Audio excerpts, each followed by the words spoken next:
My name is Selena Dawson. I'm 33 years old, and the night my relationship ended didn't sound like heartbreak. It sounded like laughter. Not mine. His. And the worst part wasn't even the sound of it. It was how easily it came out of Marcus's mouth. Like everything I had built for us meant absolutely nothing. Marcus Hale and I had been together for a little over 2 years in Denver. I work as a physical therapist. My life is structured, steady, built around helping people rebuild strength in ways that take time and patience. I notice details. I remember things. I believe in effort, especially the quiet kind that doesn't need an audience. Marcus was different. He worked in event marketing, fast-paced, social, always chasing the next moment that looked impressive from the outside. In the beginning, that difference felt balanced, like we filled in each other's gaps. I thought he brought excitement into my life. I thought I brought stability into his. For a while, it worked, until I started realizing something I didn't want to name. Marcus didn't just prefer excitement, he needed it. And anything that felt sincere, he slowly started treating like a joke. I used to write him small notes, nothing dramatic, just things I noticed, things I appreciated, lines from books that reminded me of him. At first, he smiled when he read them. Then he started calling them a bit much, then kind of cringe. By the time we reached our second anniversary, he didn't even pretend anymore. That night, I had planned everything. A private chef's table at a small Italian place in Cherry Creek, $720, non-refundable. I cleaned the apartment before getting ready, lit candles along the kitchen island, scattered rose petals from the hallway to the table. Not because I thought he needed it, because I believed we did, because I believed in marking moments. On the table, I left a box with a pair of heels he had pointed at 2 weeks earlier. $185. Inside the envelope next to it, a 4-page letter. Not poetry, just truth, what I loved about him, what I thought we had built. And at the end, a quiet sentence about maybe looking at rings in the spring. Not pressure, just possibility. Marcus walked in around 6, a weekender bag over his shoulder. That was the first thing that felt wrong. Then he stopped in the doorway, looked at the candles, the petals, the box, the letter, and he laughed. Sharp, not surprised, not touched, just amused. He picked up the envelope, turned it over in his hands like it was something mildly embarrassing, and said, "Selena, real women don't write love letters like this." I didn't respond. I just watched him. He set the envelope back down like it didn't matter and started walking through the apartment, glancing at everything I had done. "The petals are a lot," he added. "The candles, too. It feels like you're trying way too hard." Trying. Too hard. I felt something shift in my chest right then. Not break. Just settle. Then he said it. Casual. Like it wasn't going to change anything. "Lila invited me on a last-minute trip to Scottsdale," he said. "Girls are already there. I'm heading out in like 20 minutes. 20 minutes. I looked at the bag again. It wasn't spontaneous. It was planned. "You were just going to leave?" I asked. He shrugged. "It's not that serious," he said. "We can celebrate when I get back. If you still want to do all this." That was the moment I understood. It wasn't the trip. It wasn't even the laughter. It was how small he made everything that mattered to me feel. I asked quietly, "So what is this then?" He frowned slightly. "What do you mean?" I held his gaze, and I said, "If real women don't write love letters," he tilted his head, "then you should find one who doesn't." There was a pause, a real one this time. He blinked. "What?" "I'm not being dramatic," I said calmly. "We're done." At first, he didn't believe me. I could see it, that same assumption settling in behind his eyes, that I would cool off, apologize, adjust myself back into something more convenient for him. "Selena, come on," he said. "You're seriously ending 2 years over a comment?" I didn't argue. I didn't raise my voice. I walked past him, picked up my phone, canceled the reservation. $720 gone in less than 10 seconds. Then I pulled 2 storage bins out of the closet. Behind me, his tone changed. "Wait, are you serious right now?" he asked. I didn't look at him. "I'm packing the things you'll need tonight," I said. That was when it finally landed. Not fully. But enough. "Selena, don't do this," he said, softer now. "You're overreacting." I kept moving. Methodical. Clothes. Shoes. Toiletries. Chargers. Every trace of him that existed in my space. He stood there for a while watching me, like he was waiting for me to stop. I didn't. Eventually, he grabbed his bag, shook his head. "Fine," he said. "I'll call you when I get back." I paused just long enough to meet his eyes. "Don't." And then he left anyway. The door closed. The apartment went quiet. I stood there for a moment, looking at the candles still burning, the letter still sitting unopened on the table. Then I walked over, blew the candles out one by one, and started packing the rest of his life into boxes. Clean, complete, final. Sunday came exactly the way I said it would. No delay, no hesitation. Between noon and 2. I didn't sit around waiting. I cleaned the apartment again. Not because it needed it, but because I needed the motion. Something steady. Something that made sense. By the time Marcus showed up, everything was already lined up by the door. 4 boxes, 1 garment bag, everything labeled. Neat, detached, finished. He didn't come alone. Lila Grant sat in the passenger seat of his car, sunglasses on, one arm resting casually out the window, like this was just another stop on their weekend. That told me everything I needed to know about how seriously he had taken me. Marcus walked up with that same half smile he used when he thought I was being unreasonable. Like this was all temporary. Like I was. You really went through with it, he said, glancing at the boxes. I handed him the first one without answering. No argument. No emotion. That seemed to bother him more than anything else could have. You're ending 2 years over a joke? He pressed, his tone sharpening slightly. Over some candles and a comment? I met his eyes. I'm ending it, I said evenly, because you made contempt sound casual. That landed. I saw it in the way his expression flickered, just for a second. Then he laughed again. But this time, it didn't sound as sure. You'll calm down, he said. You always do. I handed him the second box. Drive safe. That was it. No goodbye. No scene. He stood there for a moment longer, like he was waiting for something. An apology, maybe. Or a crack. There wasn't one. Finally, he took the last box, walked back to the car, and tossed my key into the mulch by the walkway without looking back. I watched him leave. And for the first time in a long time, I felt quiet. Not empty. Not broken. Just quiet. The next morning, I paid $140 to reprogram the smart lock and garage remote. Expensive anniversary. Cheap clarity. Weeks passed. Then months started to take shape around something new. Something lighter. Work shifted first. My supervisor relocated to Seattle, and I stepped into her role as lead therapist. My salary jumped from $81,000 to $92,000. It wasn't just the money. It was the recognition. The feeling that the effort I put into things actually built something real. At home, the space changed too. I kept fresh flowers in the kitchen. Not for anyone else. For me. I cooked more, slept better, stopped bracing myself for small comments that chipped away at things I enjoyed. Funny how quickly a place feels like yours again when no one is quietly tearing it down. On Thursdays, I started going to a cooking class I had put off for years. Marcus used to call things like that couples cosplay. That phrase used to make me laugh. Now it just felt small. That's where I met Adrian Cole. He was 31, a children's librarian. Soft-spoken, but not in a passive way. More like he chose his words instead of throwing them around. The first night, we ended up talking after class for almost 40 minutes. Books, bad movie endings, why some stories stay with you longer than others. He listened, actually listened. The second week, he brought me a handwritten list of 3 used bookstores in Denver I had never heard of. Because I had mentioned once that I was looking for an older hardcover edition of East of Eden. That detail, it stayed with me. Not because it was grand, because it wasn't. Nothing serious happened right away. And that mattered too. There was no rush, no performance, no pressure to turn something into a moment. It just unfolded. And somewhere in the middle of that, Marcus came back. Not directly. Not at first. The first message came from an unknown number. Heard you got promoted.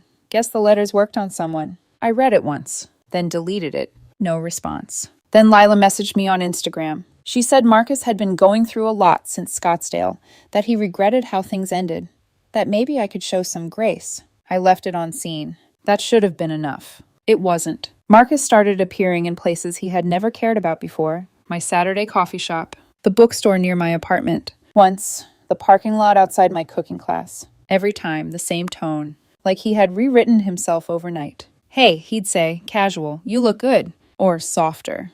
I miss when things were simple. The first time I responded politely. Short. Neutral. After that, nothing. No engagement. No openings. That didn't stop him. If anything, it shifted something in him. Because then it moved online. Quotes. Stories. Subtle at first. Then less subtle. Some people perform softness until they feel rejected. Be careful with people who want applause for basic decency. One post stopped me for half a second longer than the others. Recycling the same romance on different people doesn't make it real. I didn't respond, but I understood. This wasn't about closure. This was about control. And the fact that he didn't have it anymore. The unexpected part came from his older sister, Vanessa Hale. She messaged me one night. Said Marcus had been telling their family that I ended things because he wouldn't let me rush into an engagement. That I had pushed too hard. Moved too fast. That version of the story almost made me laugh. Instead, I sent her 2 screenshots. His airport message. And the line, "Real women don't write love letters." She replied less than 2 minutes later. Wow. Then another message. That's not what we were told. A pause. Then, for what it's worth, that was cruel. I stared at that for a moment. Not because I needed validation, but because it confirmed something I already knew. Marcus didn't just dismiss things. He rewrote them. A few days later, something else showed up. A white gift bag in the front desk of my clinic. Dana, my receptionist, handed it to me with a look. "Your ex?" she asked. "Probably," I said. Inside was the letter, the one I had written that night. Still folded, still unread, and a note in his handwriting. Maybe write one worth keeping next time. I held it for a second. Just a second. Then I set it down on my desk. Dana crossed her arms. "He seems exhausting," she said. "Accurate," I replied. I took a photo of the note, put the letter in a drawer, and told Dana not to accept anything else from him again. That should have been the end of it. It wasn't. Because for Marcus, silence wasn't closure. It was a challenge. 3 weeks later, Adrian asked me out. Not casually, not after class. A real date. Planned, intentional, clear. He chose a small place downtown called Verona Room. Brick walls, low lighting, tables close enough to feel intimate but not crowded. The kind of place where conversations don't have to compete with noise. The kind of place Marcus would have called trying too hard. Which for some reason made it exactly right. I arrived a few minutes early, sat down, watched the candle flicker in front of me, and for a brief moment, I felt it. That quiet hesitation. Not fear, just awareness. That this mattered. Adrian walked in right on time. Same calm energy, same steady presence. He smiled when he saw me, like he was genuinely glad I was there. Not performing it, not exaggerating it. Just real. We ordered drinks. Started talking. Easy. Effortless. And somewhere between the first conversation and the second, I reached into my bag and pulled out a folded page. 1 page. Not 4. Not heavy. Just honest. "I wrote you something," I said. He looked surprised, but not uncomfortable. Curious. I handed it to him. He took it carefully, like it meant something before even reading it. That alone said more than anything else could have. He read it slowly. Didn't rush. Didn't skim. And when he finished, he looked up at me with a softness I hadn't realized I missed. "This might be the nicest thing anyone's done for me in years," he said. Simple. No jokes. No deflection. Just truth. And that's when I knew. Not everything, but enough. Dinner had barely started when the door opened again. I didn't look at first. I didn't need to. Because I felt it. That shift in the air. That tension. Then Adrian's eyes flickered, just slightly, past me. I turned. Marcus, standing in the doorway. For a second, he didn't move. Just looked. At me. At the table. At Adrian. Then he walked straight toward us. Not hesitant. Not unsure. Purposeful. Like he had every right to be there. "Wow," he said as he reached the table. "So this is what you're doing now." His eyes dropped to the paper still in Adrian's hand. Then back to me. Recycling the whole act? Adrian went still. Not panicked. Just attentive. Watching me. Letting me handle it. I stood up. "Marcus," I said, calm, "you need to leave." He ignored that completely. Stepped closer to the table. Closer than he should have. "He wrote me one too," he said, nodding toward the paper. "Don't take it personally. It's kind of his thing." Adrian didn't respond. Didn't defend. Didn't engage. He just set the note down carefully on the table and looked at me. Waiting. Trusting. I felt something steady settle inside me. "Leave," I said again. Marcus smiled. But it wasn't relaxed. It was tight. "You really think this is different?" he asked, glancing at Adrian. Candles, notes, same script, new audience. Then he turned to Adrian directly. "Enjoy it while it lasts," he said. "He likes playing romantic until real life gets boring." The silence around us started to shift. Nearby tables going quiet. People pretending not to look. Watching anyway. "Marcus," I said, sharper now. "This is your last warning. Leave." He didn't. Instead, he reached across the table. Toward the note.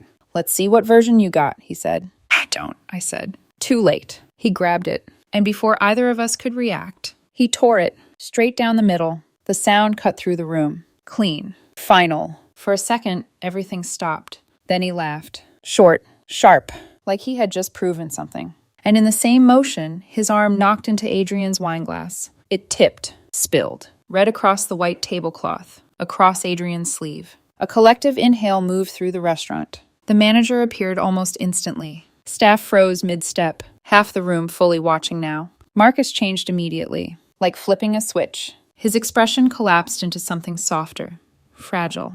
"I'm sorry," he said quickly. "This is just a misunderstanding. We just need a few minutes." The manager looked between us.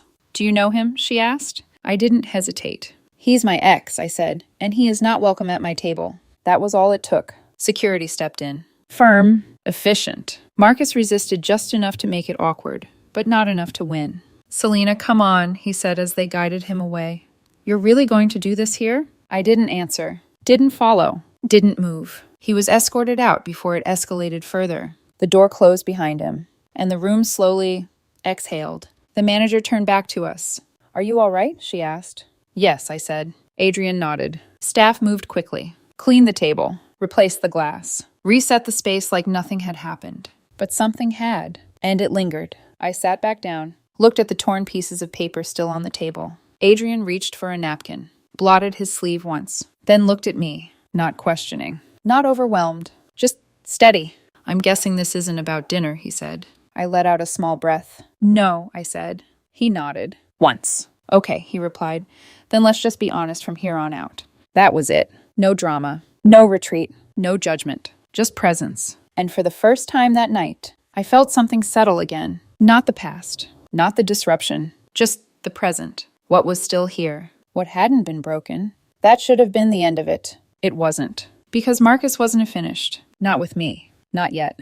The next morning, my phone lit up before I was even fully awake. 6 missed calls, 6 voicemails, all from Marcus. I sat on the edge of my bed for a second before pressing play. The first one was crying. Not quiet crying. The kind that felt performed. Loud enough to be heard. Controlled enough to be intentional. "Selena, I didn't mean for it to go like that. I didn't expect to see you with someone else like that." The second one shifted. Anger. "You really embarrassed me last night, in front of everyone. You couldn't just talk to me privately."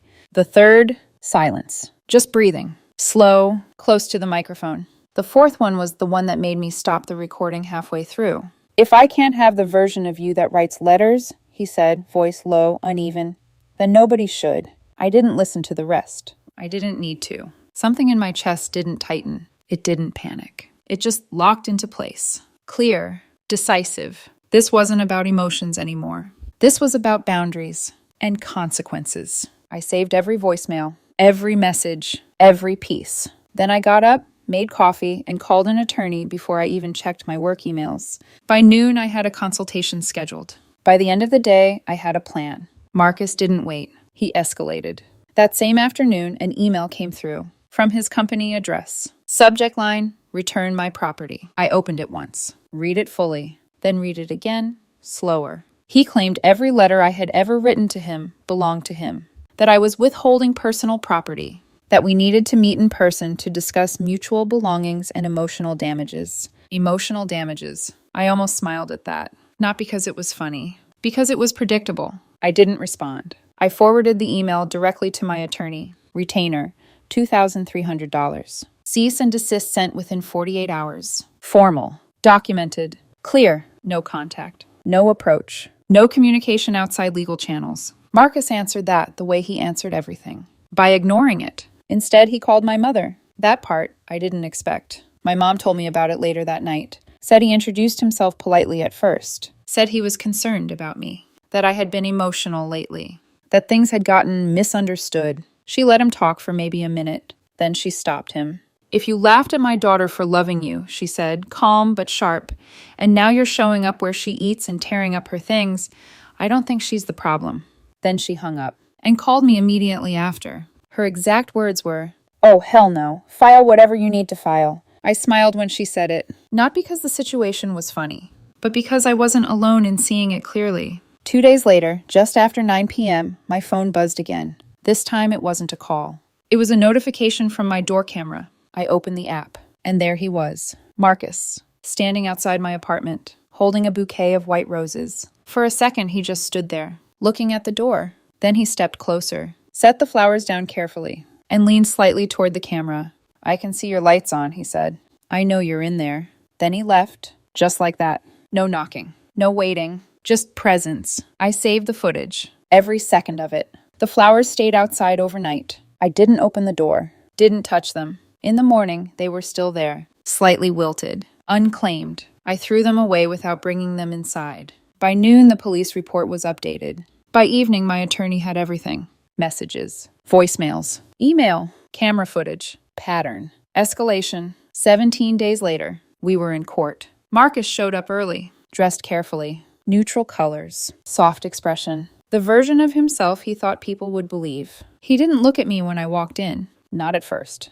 Then, briefly, like he was checking if something was still there. It wasn't. His attorney opened with the expected angle. Miscommunication, emotional distress after a long-term relationship, confusion. Said Marcus had only been trying to reach closure, that seeing me move on so quickly had been difficult, that everything had been misunderstood. My attorney didn't argue feelings. He argued evidence. The airport message, the pickup exchange, the returned letter, the note, the restaurant footage, the voicemails, the email, the door camera clip. "I can see your lights on." That line was played out loud. Clear, undeniable. Marcus shifted in his seat when it echoed through the room. His attorney tried to step in, said it was taken out of context. The judge didn't entertain it.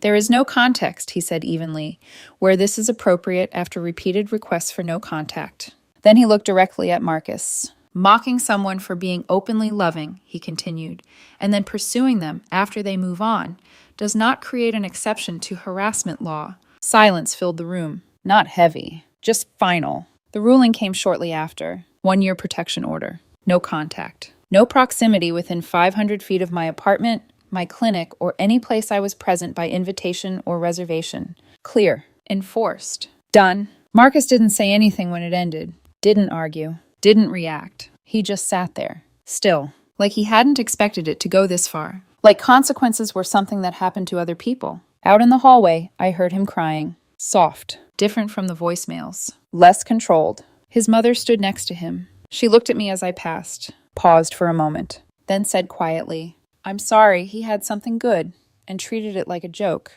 I nodded once. Didn't respond. And kept walking. That was the last time I saw him. About a month after court, things settled into something that finally felt still. Not tense. Not watchful. Just still. Dana was the one who told me first. She leaned against my office doorway one afternoon, arms crossed, that familiar look on her face.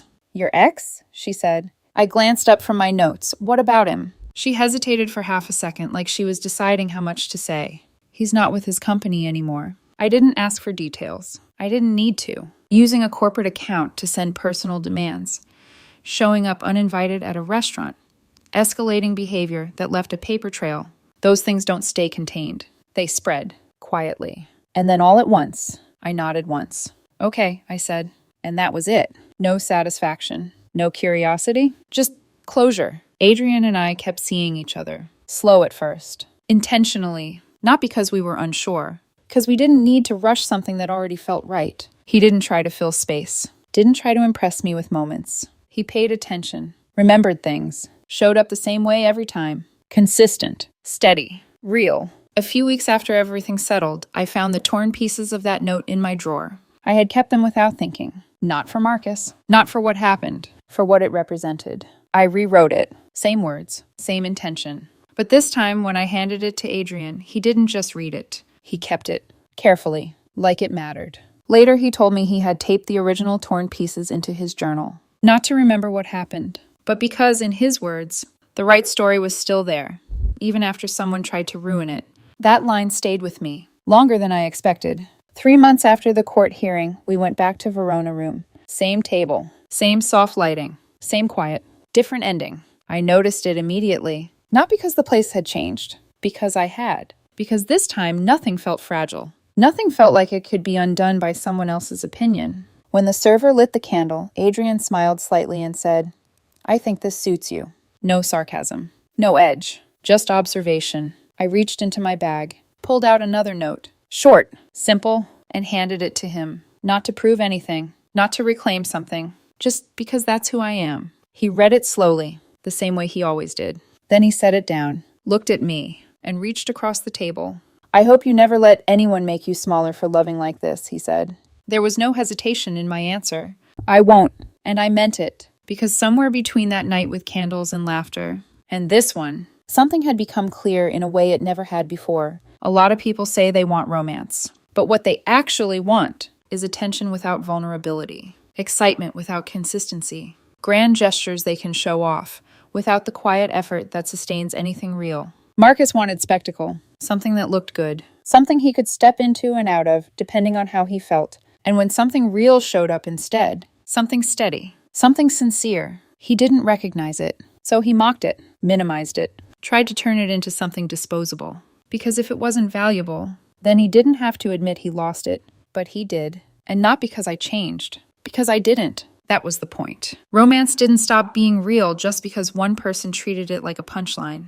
It just found the right place to land. Across the table, Adrian folded the note carefully and slipped it into his jacket pocket. Like it belonged there, like it always had. And for the first time in a long time, I didn't feel like I was asking someone to understand me. I felt understood.